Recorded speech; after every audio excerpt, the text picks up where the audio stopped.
오늘 우리 오픈하우스에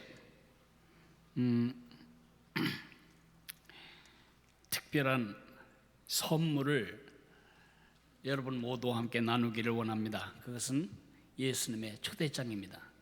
예수님이 오픈하우스에 처음 온 사람들뿐만 아니라 우리 모두를 초대하십니다. 그 초대장을 한번 읽어보도록 하겠습니다. 마태복음 11장 28절부터 30절까지 말씀입니다. 마태복음 11장 28절은 18페이지쯤에 있습니다.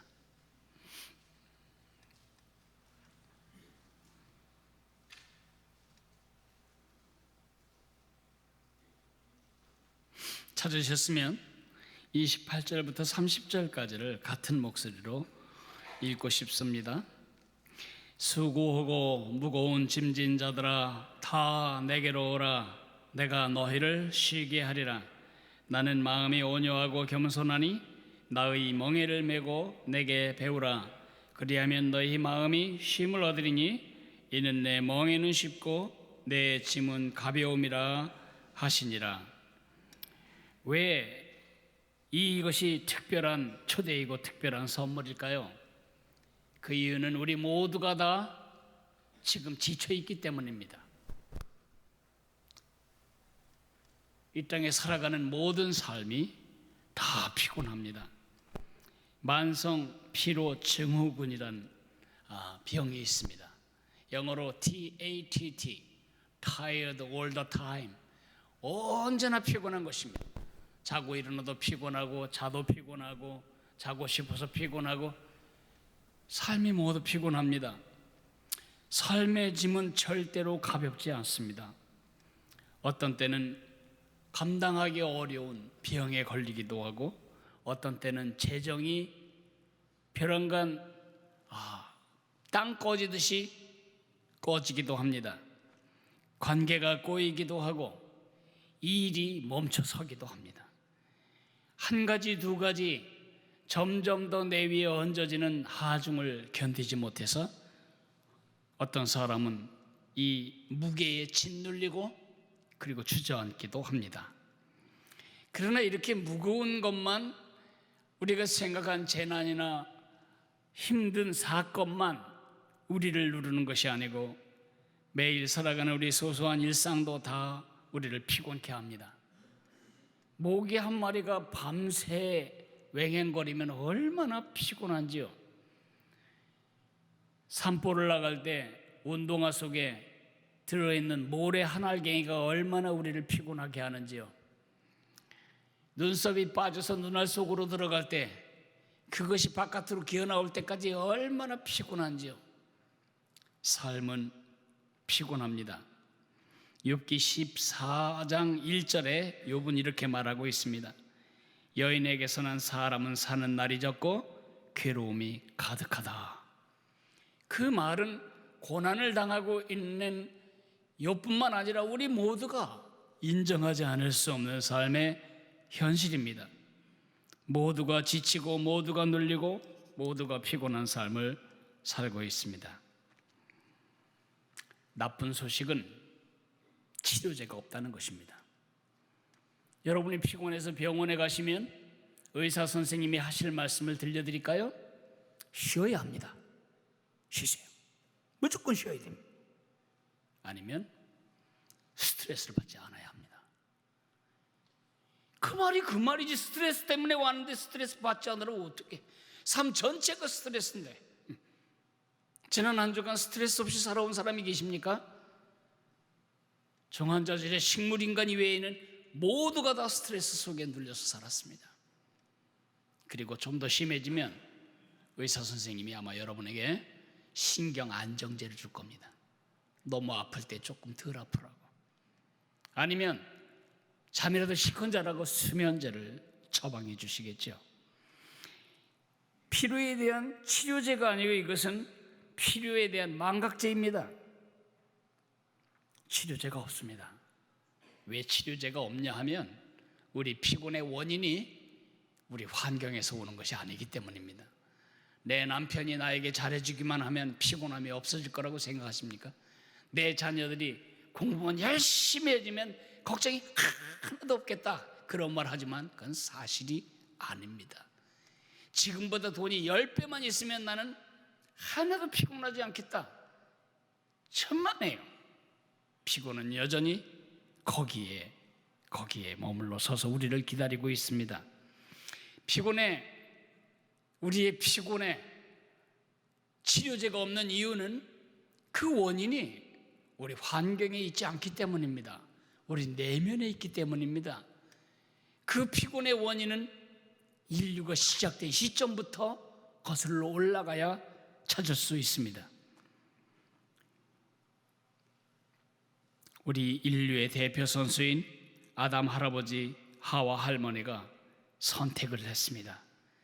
스스로 살기를, 하나님과 상관없는 독립적인 삶을 살기로, 자신이 하나님이 되기로, 하나님의 간섭과 하나님의 지배를 벗어난 독립적인 삶을 살기로. 그래서 온 첫 번째 형벌이 뭔지 아십니까?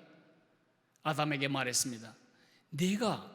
하와에게 먼저 말했습니다. 내가 아이를 낳을 때 수고하여 자식을 낳을 거라고 그랬습니다. 수고란 말이 그때 발생합니다. 그리고 아담에게 말합니다. 땅이 저주를 받았기 때문에 네가 수고하고 애쓰고 이마에 땀이 흘러야 먹고 살 거라고. 이 수고, 이 피곤한 삶은 에덴 동산에서 우리 인류가 하나님을 등진 시점부터 우리에게 주어진 무거운 짐입니다. 그렇기 때문에 어떠한 방식으로도 이것을 완전히 벗어날 방법이 없습니다. 지금보다 돈이 100배가 많아져도, 지금보다 남편이 100배 더 잘해줘도, 지금보다 자녀가 훨씬 더 여러분의 말에 순종을 잘해도 삶은 여전히 피곤하게 마련입니다. 그게 나쁜 소식이죠. 혹시 여러분의 스트레스를 잊어버리기 위해서 내가 빨리 은퇴하고 텔레비전에 나온 듯이 자연인으로 가야 되겠다, 아내하고 자식들은 송파구에 살고 나는 아무도 찾아가기 어려운 깊은 산속에 들어가서 상추 심고 고추 심고 혼자 국수 말아 먹고 살아야 되겠다. 여러분, 차라리 죽는 게 낫지. 거기 가면 아주 피곤이 없을 거라고 생각하십니까? 피곤을 해결할 방법은 이 땅에 있지 않습니다. 이게 뱃뉴스죠. 그러나 오늘 아침 저는 여러분에게 좋은 소식을 이야기하려고 합니다. 치료 방법이 있습니다. 그 치료 방법은 이 땅에서 시작된 것이 아닙니다. 하나님이 우리에게 보내주셨습니다. 그 치료 방법은 예수님뿐입니다. 예수님이 죄에 눌려 하나님 없이 소년가장 소녀가장처럼 애처롭게 수고하며 살아가는 우리들, 뭘 먹어도 배부르지 않고 뭘 입어도 만족하지 않고 뭘 가져도 족함이 없는 피곤한 우리의 근원적인 문제를 해결하기 위해 이 땅에 오셨습니다. 아버지를 찾는 것입니다. 하나님의 가족으로 다시 회복되는 것입니다. 에덴 동산에 끊어졌던 관계를 다시 회복시키는 것입니다. 그 예수님이 우리의 모든 피곤을 다 경험하고 사셨을 뿐만 아니라 십자가에서 그 모든 피곤의 원인이 되는 우리의 모든 죄를 담당하고 돌아가셨습니다. 그 예수님이 이렇게 우리를 초대하십니다. 수고하고 무거운 짐진 사람들 다 내게로 오라. 그리고 약속하십니다. 내가 너희를 쉬게 하리라. 예수님이 수고하고 무거운 우리를 부르셔서 우리를 쉬게 하겠다고 약속하십니다. 아니, 누구도 이런 초대를 한 적이 없고 누구도 이런 약속을 할 수 없습니다. 그러나 예수님이 그런 초대를 하시고 그런 약속을 하실 수 있는 분이라는 것을 어떻게 믿을 수 있죠? 세 가지 근거 때문입니다. 첫째로 그가 누구이신가 때문에 이 초대와 이 약속은 작동합니다. 그는 천지를 지으신 하나님이셨습니다. 그는 세상을 지으신 참 창조주, 참 하나님이셨습니다. 그 하나님이 이 땅에 사람의 몸을 입고 오셨습니다. 그날을 우리는 성탄절이라고 부르고 크리스마스라고 부릅니다. 그 예수님은 이 땅에서 죄 없는 삶을 사셨습니다. 하나님이 어떤 분이신지 그의 자비와 그의 공의와 그의 의를, 그의 긍휼을 보이시며 이 땅에 사시다가 십자가에서 우리의 모든 죄를 담당하고 죽으셨습니다. 그분은 참 하나님이시며 참 인간이십니다. 참 하나님이신 그가 참 인간이 되신 이유는 죽어주기 위해서입니다. 성경은 이렇게 말합니다. 죄의 삭은 사망이다. 죄는 하나님과의 관계를 끊어놓았습니다. 그것이 죽음입니다. 하나님 없이 사는 삶이 죽음입니다. 그 죽음을 제거하기 위해 예수님이 우리의 모든 피곤의 원인이 되는 죄를 짊어지고 다 담당하고 십자가에 죽으셨습니다. 그가 누구신지, 그가 어떤 일을 하셨는지, 그리고 세 번째, 그가 지금 어떤 의미가 있는지. 예수님은 십자가에 죽으신 다음에 2000년 전에 사형수로 끝나지 않으셨습니다. 3일 만에 다시 살아나셨고, 그리고 40일 만에 그분은 승천하셨습니다. 그리고 또 10일 만에 오순절, 그때 예수님이 그의 영으로, 성령으로 이 땅에 오셨습니다. 내가 세상 끝날까지 너희와 늘 함께 하겠다고 하신 약속을 지키시기 위하여 그분은 영으로 우리 가운데 오셨습니다. 우리는 그분을 성령이라고 부르십니다. 성령님은 예수님의 영입니다. 시공간의 제약을 받지 않으시기 위해 이 땅에 오신 영으로 오신 예수님이십니다. 그러므로 그가 2016년 10월 23일 아침 9시 33분 이 자리에 있는 여러분과 나를 향해 수고하고 무거운 짐진 자들아 다 내게로 오라, 내가 너희를 쉬게 하겠다고 하신 약속은 2000년 전에 사람들에게 한 얘기가 아니고 바로 오늘 이 자리에 앉아있는 여러분과 나에게 적용 가능하고 활용 가능한, 그리고 실제적으로 실현될 수 있는 초대이며 약속인 것입니다. 그걸 어떻게 믿을 수 있냐고요? 예수님이 믿을 수 있는 분이기 때문에 믿을 수 있습니다. 요한계시록 19장 11절에 보면 예수님의 이름을 이렇게 말합니다. 그의 이름은 충신과 진실이니. 예수님의 별명이 뭐냐 하면 충신과 진실이다. 얼른 와닿지 않아요. 영어로 하는 게 더 쉽겠어요. His name is faithfulness, 믿을 수 있는 자, and true, 사실인 자, 진실인 자. 예수님의 인격과 예수님의 말은 믿을 수 있고 사실입니다. 그래서 그의 초대만이, 그리고 그의 약속만이 우리를 쉬게 할 근거가 됩니다. 어떻게 해야 될까요? 예수님이 처방을 주셨습니다. 여러분이 병원에 가면 처방을 줍니다. 매일 잠이 안 오면 이 수면 촉진제를 2알씩 잡수십시오. 이 신경 안정제를 하루에 3번씩 꼬박꼬박 잡수셔야 됩니다. 처방을 줍니다. 예수님도 우리에게 처방을 주십니다. 우리가 어떻게 예수님께 와서 어떻게 쉼을 얻게 되죠? 예수님이 주신 처방은 해먹이 아닙니다. 해먹이 뭐죠? 줄근해. 너에게 이게 필요하구나. 아무 일도 하지 말고, 출근도 하지 말고, 휴가 내고, 연차 내서 저기 구암에 가서 공기 좋은 바닷가에 가서 한 주간 쉬고 오너라. 예수님 주신 처방은 해먹이 아니고 멍에입니다. 와, 해먹이 쉼이지 어떻게 멍에가 쉼이에요? 멍에는 힘든 것을 지기 위한 장비입니다. 예수님이 말씀하십니다. 나는 마음이 온유하고 겸손하니 나의 멍에를 메고 내게 배우라. 그리하면 너희 마음이 쉼을 얻으리니 이는 내 멍에는 쉽고 내 짐은 가벼움이라 하시니라. 여러분, 쉼의 핵심, 쉼의 원리는 예수님께 와서 예수님의 멍에를 매는 것입니다. 예수님께 와서 멍에를 매어야 하는 이유, 멍에는 두 가지를 상징합니다. 첫째는 나누어짐입니다. 여러분,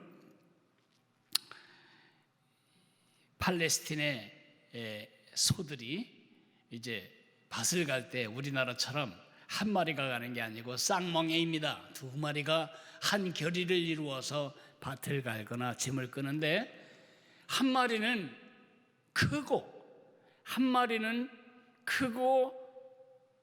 나이도 많이 먹었고 경험이 많아요. 요령도 있어요. 그리고 주인의 마음이 어디로 향하는지를 다 알아듣는 귀도 있어요. 그러나 작고 어리고 젊고 미숙한 소는 아무것도 몰라. 여기에 뭐가 얹혀지는 것만 해도 죽을 지경이에요. 그러나 그 노련하고 힘센 훈련된 소 옆에 붙어 있는 것으로 그가 져야 할 모든 짐은 힘 있는 자의 어깨로 옮겨지고 그 짐은 가볍게 되는 것입니다. 예수님은 단 한 번도 여러분의 눈물을 없애주겠다, 이 땅에 있는 동안 여러분의 고통과 환난과 어려움을 다 제거해 주겠다고 약속한 적이 없습니다. 너희가 세상에서 환난을 당하나 담대하라, 내가 세상을 이겼노라, 그렇게 말씀하셨습니다. 수고하고 무거운 짐 잔 자들아, 그거 다 내게로 가져와라. 너희는 내가 다 짊어지고 너희는 이제 끝났다, 그렇게 말씀하시는 것이 아니고 나하고 같이 지자. 내가 지면 너는 쉬게 된다. 어렸을 때 제 아들이 제가 책상을 옮기거나 그러면 그 여린 팔로 도와주겠다고 한쪽 귀퉁이를 들고 쫓아다닙니다. 솔직히 말해서는 그 아이가 더 무거운 짐이 됩니다. 근데 그 아이가 끝나고 나면 이렇게 생각합니다. 아빠하고 나하고 이 책상을 옮겼다고. 그것이 제 자랑이고 기쁨이었습니다. 우리 주님이 여러분을 그렇게 부르시는 겁니다. 무겁지? 너 혼자 기쓰고 지면 질 것 같지? 아니란다. 나하고 같이 져야 한다. 지금 네 고민 왜 너 혼자 지려고 하냐? 내가 있는데 나하고 같이 지자. 이 나누어짐이라고 하는 것이 멍에의 첫 번째 의미입니다. 두 번째 의미는 컨트롤입니다.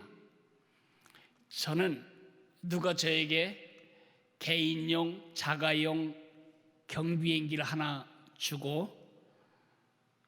줄 테니 이거 타고 어디든지 갔다 오너라, 그렇게 말한다면 기쁘지 않습니다. 저는 비행기 조종석에 앉아본 적도 없습니다. 비행기가 어떻게 오르는지 어떻게 비행하는지 전혀 모릅니다. 그런 나에게 비행기는 축복이 아니고 그거는 제게 큰 짐입니다. 할 수 없습니다. 그런데 노련한 비행사가 옆에 앉으세요. 안전벨트 매세요. 내가 합니다.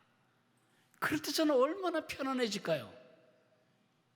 여러분은 내 인생 내가 얼마든지 운전할 수 있다고 생각하지만 그건 착각입니다. 오늘 저녁에 무슨 일이 일어날지 알고 계십니까? 10년 안에 어떤 일이 발생할지 여러분 알고 계십니까?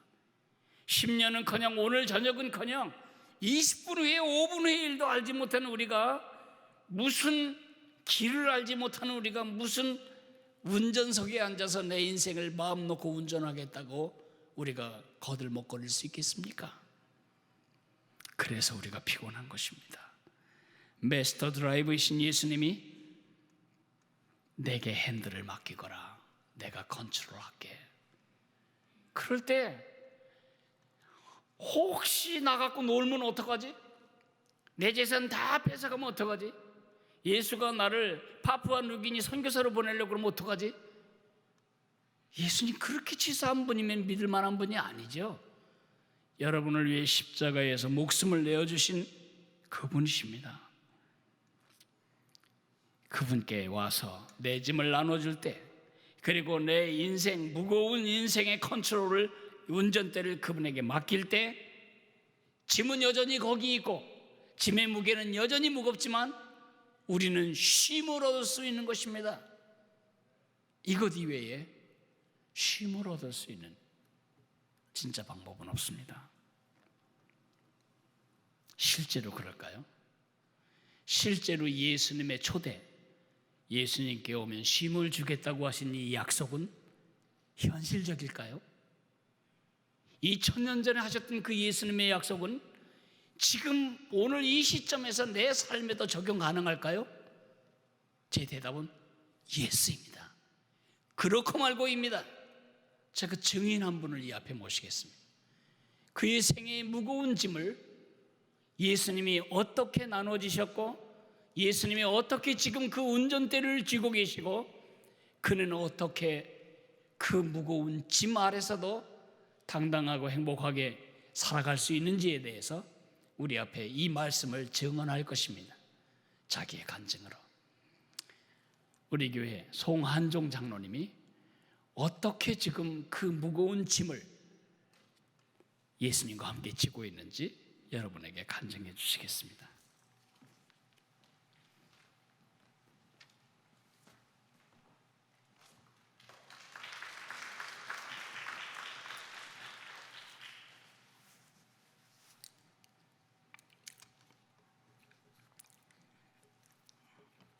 젊은 시절 제 삶은 결코 무거운 것이 아니었습니다.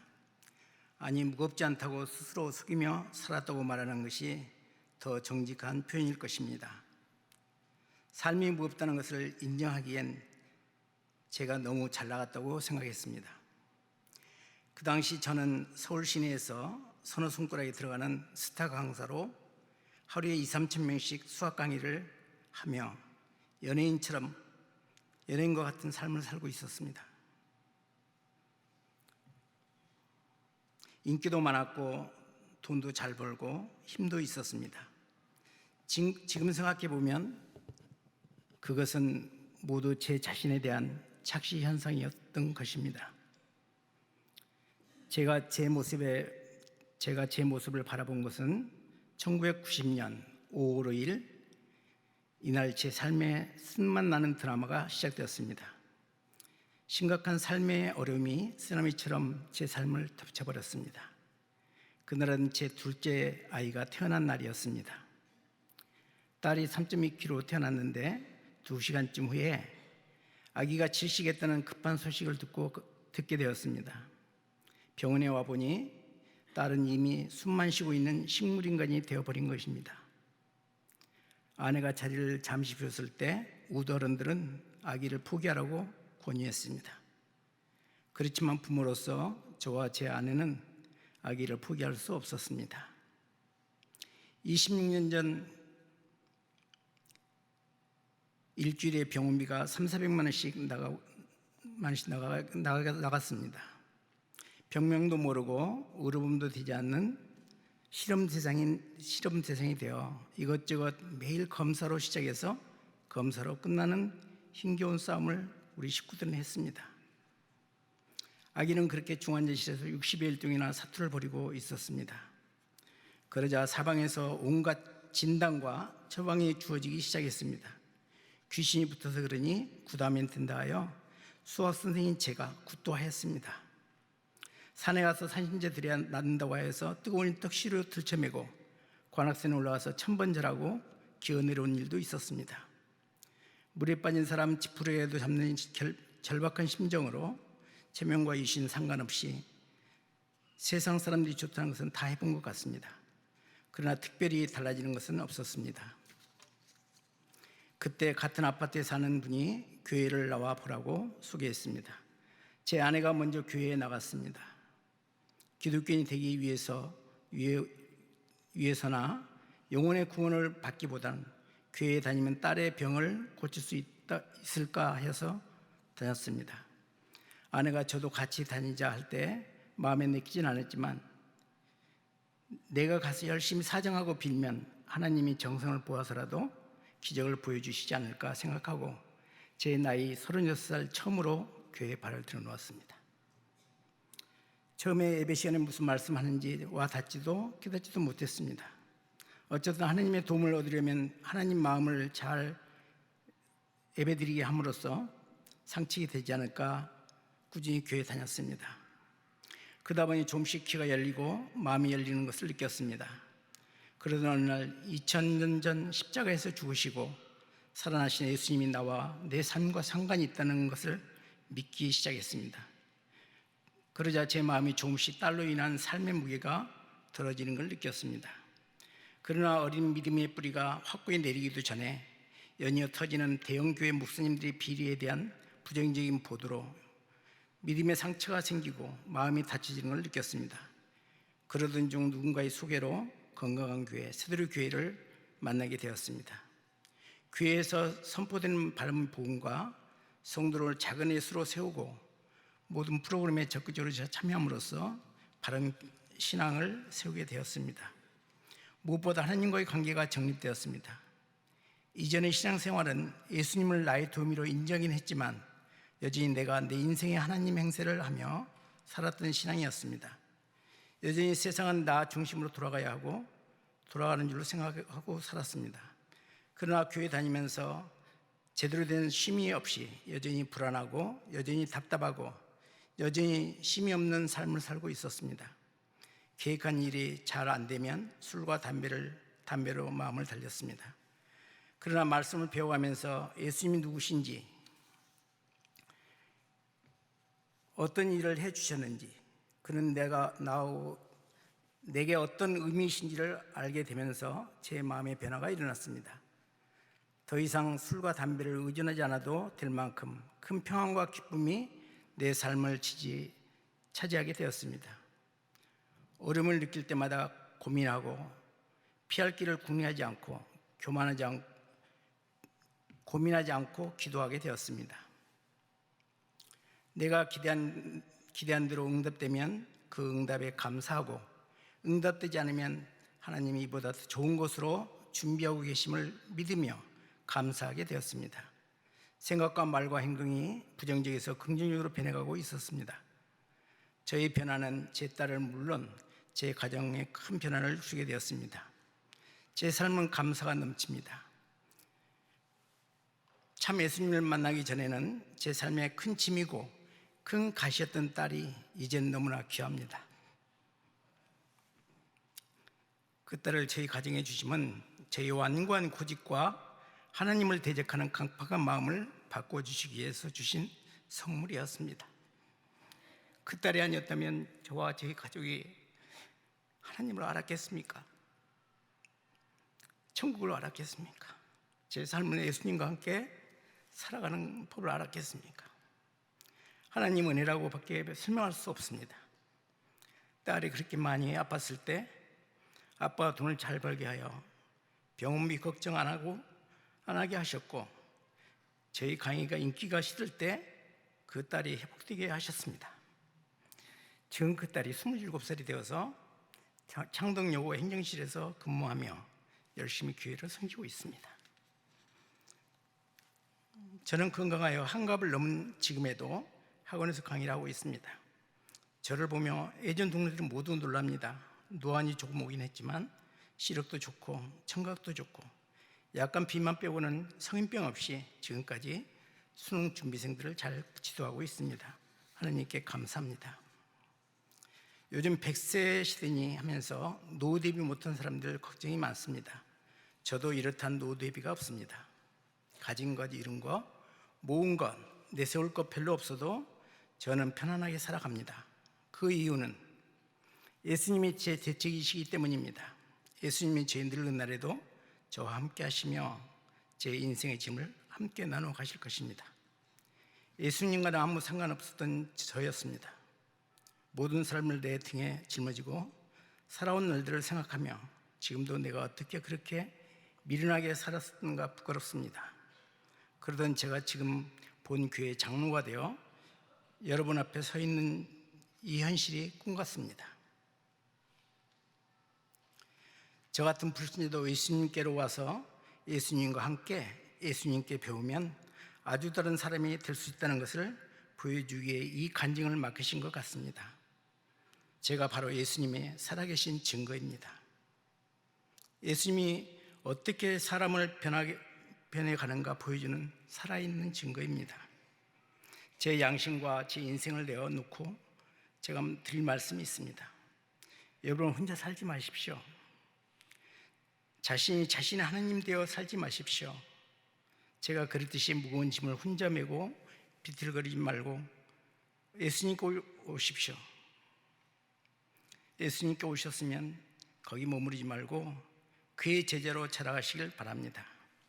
욕심 같아서는 제가 예수님으로 인해 누리는 평안과 쉼을 이 세상 모든 사람과 같이 나누고 싶은 마음입니다. 들어주셔서 고맙습니다.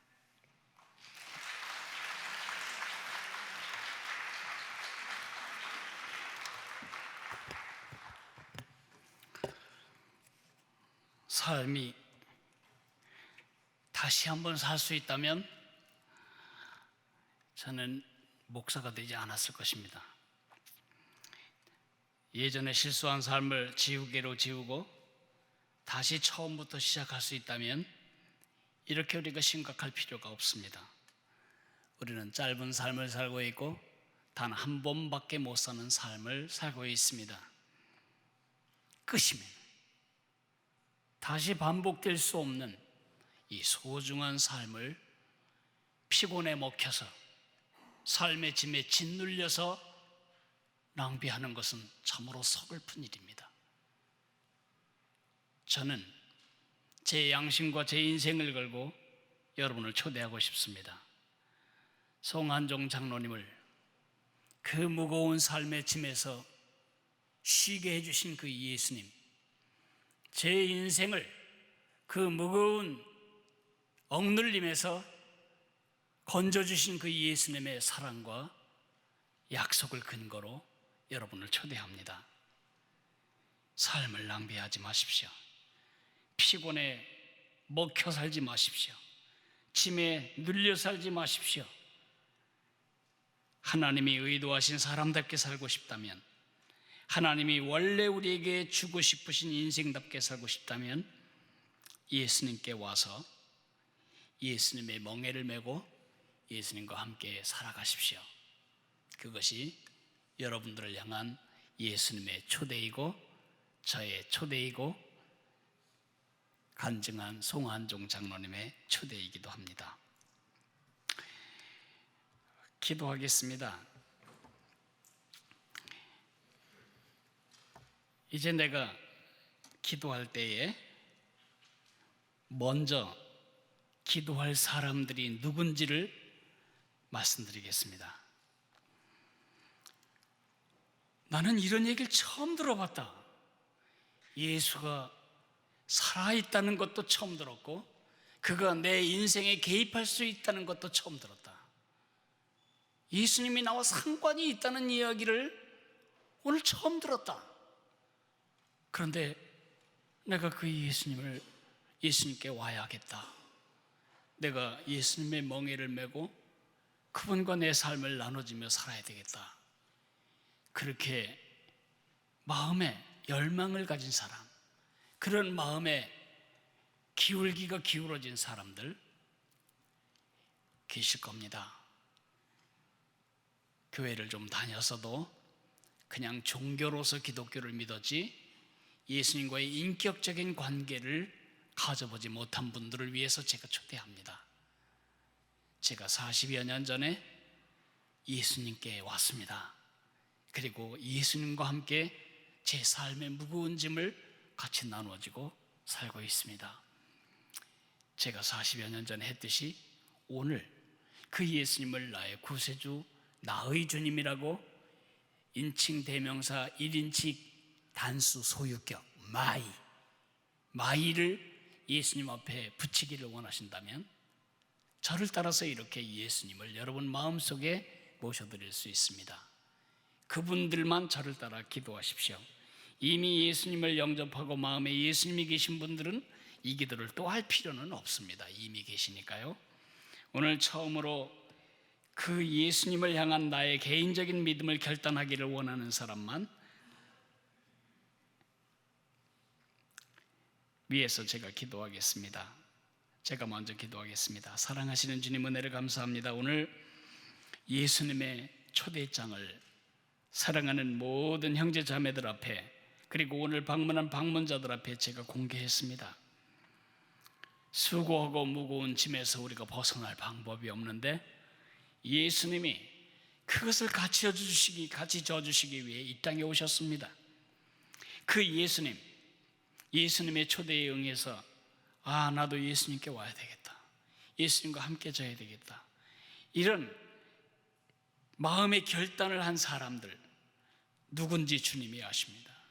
지금 그 마음을 두드리고 계십니다. 여러분 중에 정말 자신의 결정으로 이 예수님을 나의 구세주와 주인님으로 모시기를 원하는 사람은 저를 따라 한마디씩 기도하시기 바랍니다. 이것은 부끄러운 일이 아닙니다. 주 예수님, 저는 주님이 필요합니다. 지금까지 당신이 나와 무슨 관계가 있는지 한 번도 고민해 본 적이 없습니다. 그러나 이 시간 그 초대장이 바로 나를 위한 것임을 깨닫고 제 마음과 제 인생의 문을 열고 예수 그리스도를 나의 구세주와 주인님으로 모셔드립니다. 주님의 약속대로 내 안에 오셔서 나를 쉬게 해주시기 바랍니다. 주님과 함께 나눠지며 주님께 제 인생의 핸들을 넘겨드리고 그 쉼을 누리기를 원합니다. 사랑하시는 주님, 은혜를 감사합니다. 오늘 주님이 약속하셨지요. 누구든지 수고하고 무거운 짐진 사람 내게로 오라, 내가 너희를 쉬게 하리라. 그 초대와 그 약속이 유효한 것을 오늘 송장로님의 간증을 통해 우리가 확인했는데, 오늘 제가 바로 그 간증이 필요한 사람입니다. 그래서 예수님을 나의 구세주와 주님으로 영접했습니다. 오늘 예수님을 영접한 모든 사람들 마음속에 너는 내 아들이다, 너는 내 딸이야, 내가 너를 기뻐하고 네 무거운 짐은 이제 너 혼자 져지 않아도 되는 내 아버지인 나의 짐이다, 그렇게 확신을 주시기를 기도합니다. 이미 예수님을 구세주로 믿어 하나님과 함께 살아가면서도 마치 하나님이 날 도울 능력이나 없는 것처럼, 예수님이 나에게 관심이 없어지신 것처럼 혼자 무거운 짐을 지고 끙끙거리고 있는 사람은 없습니까? 예수님께 왔지만 구원의 짐, 죄의 용서의 짐은 예수님이 책임져 주고 먹고 사는 모든 내 삶의 짐을 나 혼자 지고 끙끙거리는 사람은 없습니까? 우리의 불신앙을 용서해 주시고 예수님께 왔으면 예수님의 멍에를 같이 메고 예수님과 함께 걸으며 예수님께 배우는 주님의 제자로 살아가도록 은혜를 베풀어 주시기를 기도합니다. 예수님 이름으로 감사하며 기도했습니다. 아멘.